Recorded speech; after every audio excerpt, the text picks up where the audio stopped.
What we're standing in front of here is a collection of Glendoick grown camellias. The colour range of camellias that do well in Scotland are really just pinks and reds. Don't ask for white camellias, they don't flower well at all.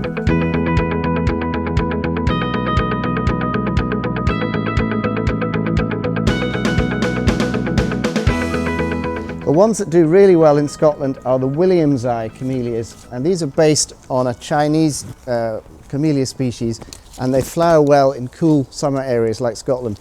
This one here I'm particularly keen on. It's a new one called Black Lace, which has an amazing peony flower.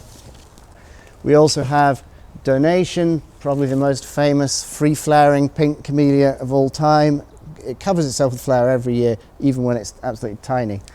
Unfortunately, many camellias are sold in Scotland that simply don't flower. Many people come into Glendoick reporting that they've bought camellias from other chains of garden centres and DIY shops that will remain nameless, and they've often had them for 5 or even 10 years and they've never flowered.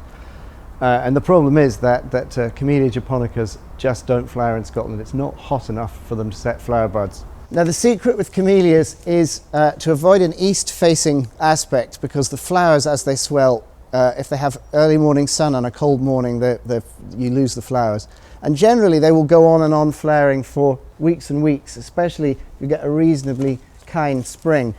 This one here is called Freedom Bell. It's got the longest flowering period of all. It often goes on for 2 months of flowering. They like acid soil, reasonably well drained but moist. They do well against a wall. They're evergreen, and you can even use them as a kind of informal hedge or screen. You can even treat them like a flowering laurel kind of idea and prune them to shape if you like.